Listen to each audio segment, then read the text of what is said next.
आरक्षण, मेडिकलच्या विद्यार्थ्यांना आरक्षण, मेडिकलच्या विद्यार्थ्यांना आरक्षण, महात्मा फुले समता परिषदचा, महात्मा फुले समता परिषदचा, पुष्पा साहब आगे बढ़ो, पुष्पा साहब आगे बढ़ो, पुष्पा साहब आगे बढ़ो, महात्मा फुले समता परिषदेचा, महात्मा फुले समता परिषदचा।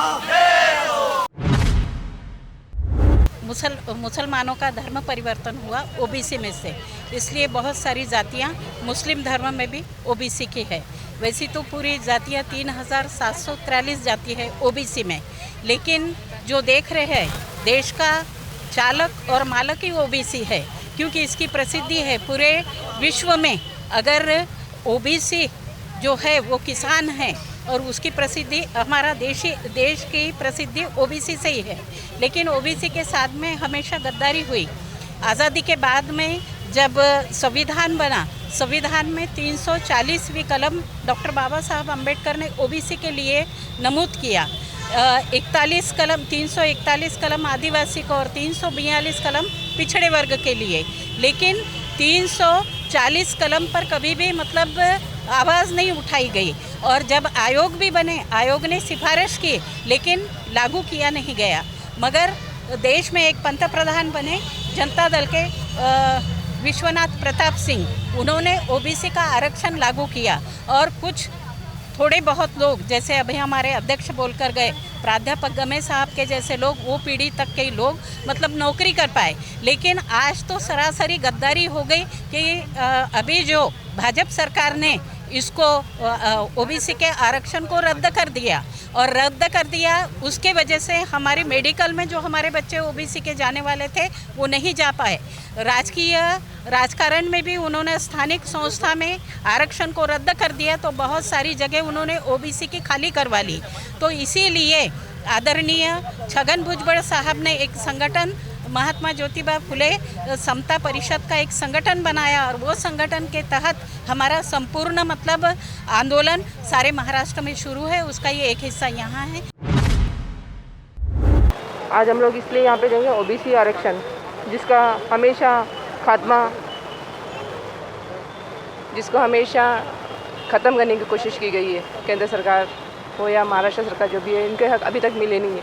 लड़ते जा रहे, लेकिन कहीं भी उसका कोई सोच ठोस ठिकाना ऐसा कुछ कहीं मिल नहीं रहा है। लोग लड़ते जा रहे, मरते जा रहे, और इसके अलावा कुछ हासिल नहीं हो रहा है। इतने टक्के जनगणना होने के बाद भी ओबीसी की उनका कहीं कुछ नहीं मिल रहा है, कहीं कोई अधिकार नहीं। विद्यार्थियों को, छात्राओं को उनके लेवल तक जो चाहिए उतना कहीं कुछ रिजर्वेशन, वो सारी चीज़ें, उनको छात्रवृत्ति, उनके हॉस्टल्स, ये कहीं कुछ नहीं है। और हम लोग एक छोटा सा प्रयत्न, हमारा कोशिश है कि ये कहीं केंद्र सरकार तक, महाराष्ट्र राज्य सरकार तक हमारी बातें पहुँचे और कुछ उसका असर उन पर हो।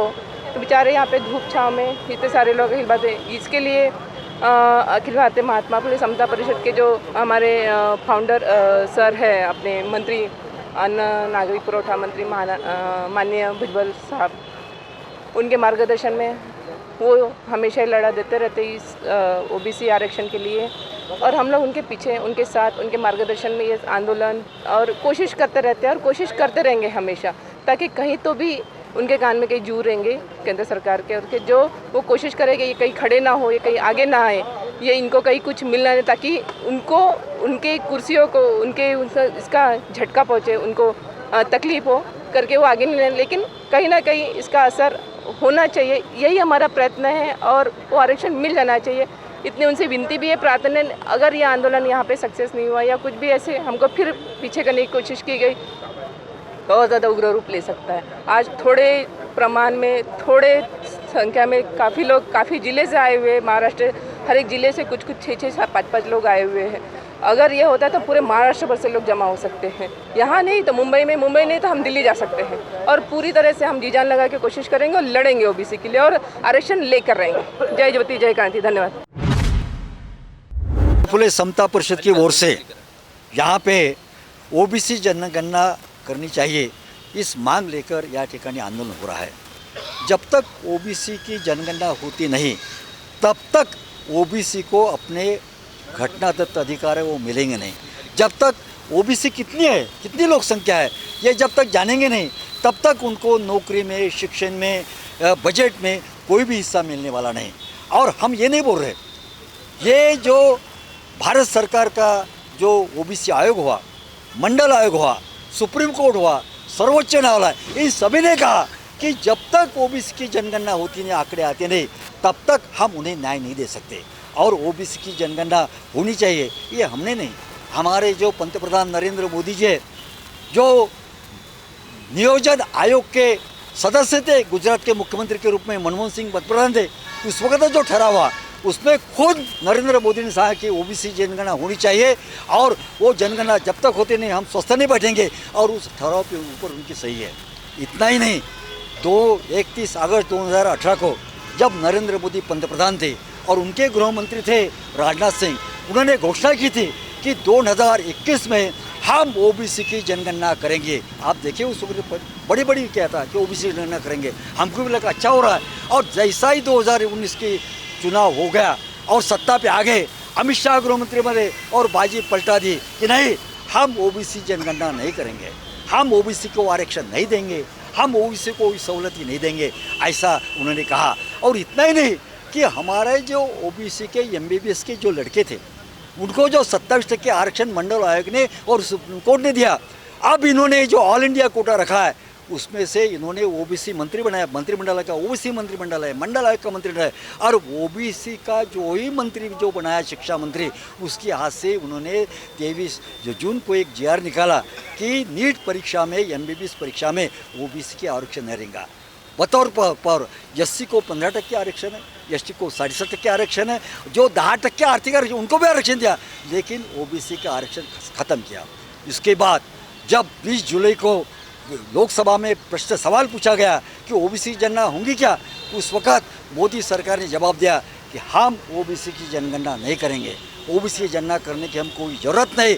और इतना नहीं, 2011 में जो ओबीसी की जनगणना हुई थी, मनुष्य जो डाटा किया था 4000 करोड़ खर्चा की डाटा किया, वो डाटा भी हम नहीं देंगे, उसको हम पूरा नहीं करेंगे। ऐसा करके तो उन्होंने ओबीसी के सीने में, पिछवाड़े में छुरा घोंप दिया और ओबीसी का आरक्षण, ओबीसी की सहूलतें, ओबीसी सब खत्म किया। हमारी मांग ये है, हमारे भुजबल साहब ने बोला है कि जब तक ओबीसी की जनगणना होती नहीं, ओबीसी जनगणना होनी चाहिए।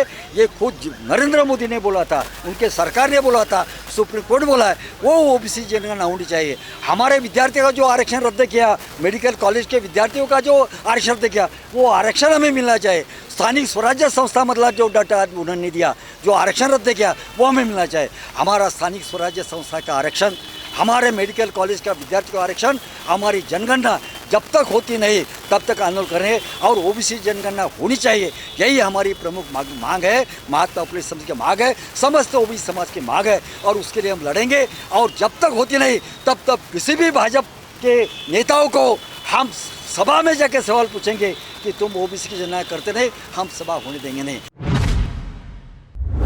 मैं लक्ष्मी सावरकर हूँ, नागपुर शहर महिला उपाध्यक्ष।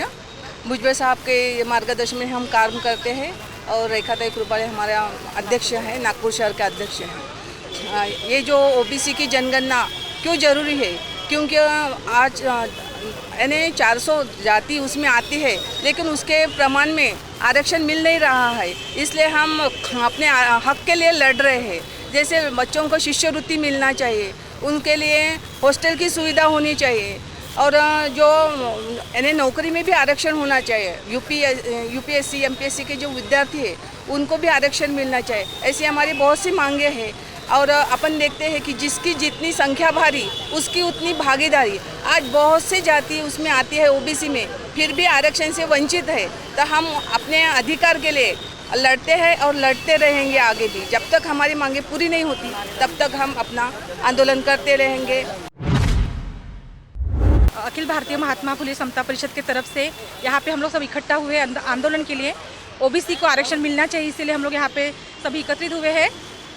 और जो ओबीसी को 27% जो आरक्षण दिया है और वो केंद्र सरकार ने जो रद्द किया है, वो आरक्षण हमें वापस मिलना चाहिए करके हम ऐसे ही आंदोलन करते रहेंगे।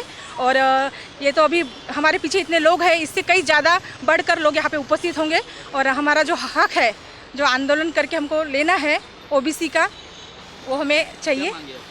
हमारी मांग ये है कि जो ओबीसी का आरक्षण अभी रद्द किया है मेडिकल नेट परीक्षा का, वो हमें पूरा वापस चाहिए। जो हमारा हक है ओबीसी का, वो आरक्षण हम किसी को भी हाथ लगाने नहीं देंगे। जो हमारा हक, हमारे जो संविधान बाबा साहब अम्बेडकर की तरफ से हमें मिला है, उस हक को हम किसी को छेड़खानी नहीं करने देंगे। बस इतना ही बोल के जय ज्योति जय क्रांति।